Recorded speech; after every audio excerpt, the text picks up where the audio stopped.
When I work with chocolate, I feel like a passion just take over me. The connection I have with chocolate feels really ancient, like it goes back lifetimes. I love everything about chocolate. Making it, working with it, and especially the reaction I get from people when they try my chocolate. My name is Juliana Desmond and I am a chocolate artist. The first time I saw cacao was in Mexico.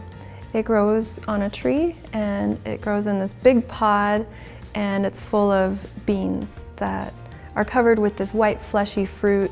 And what people do with the cacao, they ferment it and then they roast it to become chocolate that we know. That smells good, Juliana. I'm making chocolate. Ooh. I'm gonna put it in the fridge and it'll be ready in 20 minutes. Great, can I have some then? Yes. I became inspired to work with chocolate after 7 trips that I had taken to Mexico.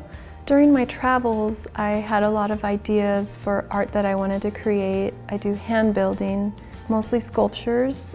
Because I was traveling so much, I didn't have the opportunity to create. When I came back to Tucson and was a little more grounded, I got the idea, why not make molds that are food safe and I can pour chocolate in them. So first we're going to start with making a mold with a thermoforming machine. This is typically used by dentists for making dental implants. I use it for making chocolate molds. Turn the heat on and this top part will heat up. It's going to get pretty loud once I turn it on the vacuum.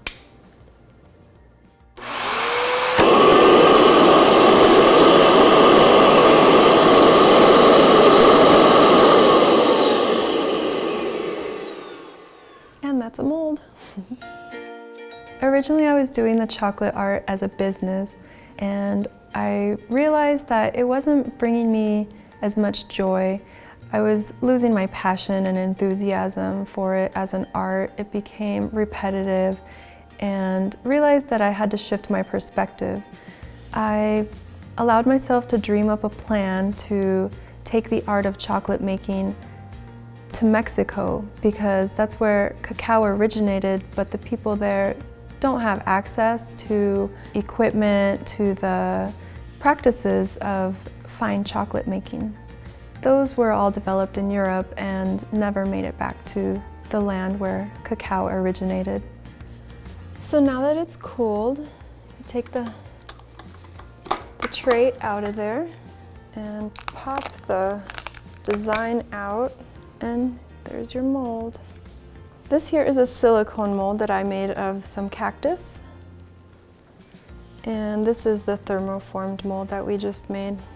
Now I'm gonna pour the chocolate into the molds.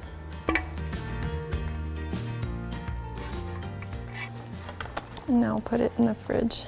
Besides learning techniques for chocolate making, I also learned about many unjust practices in the cacao industry.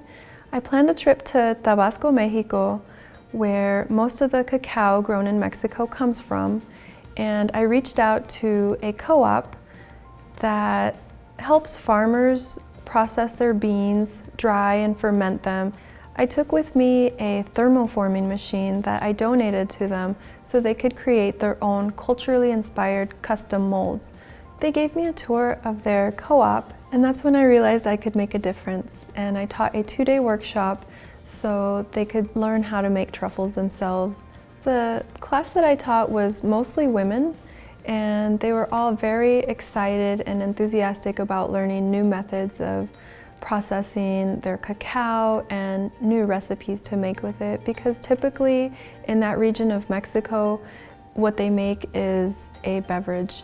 And they were very excited to learn how to make more than just beverages. Okay, so it's been 20 minutes. We're gonna pull them out of the mold and see how they look. My favorite chocolate is a truffle because it has cream and butter. As far as tempering and chocolate art goes, dark chocolate is the easiest to work with. I like the way you pack them because they're a single serving. I like that. Very Those are gorgeous. Yeah, they are. Awesome, thank you so much. Thank you very much. Yes, we've got desserts for the whole weekend. Now I only make chocolate occasionally for friends and family, and I take orders on my website seasonally and for the holidays. Yep, that's one of my favorites. Me too. I keep in contact with the ladies, and they've told me that the Melanger has revolutionized the way that they make chocolate. Seeing their reaction brought so much fulfillment, and I felt like it was my calling as an artist. It gave me a lot of satisfaction.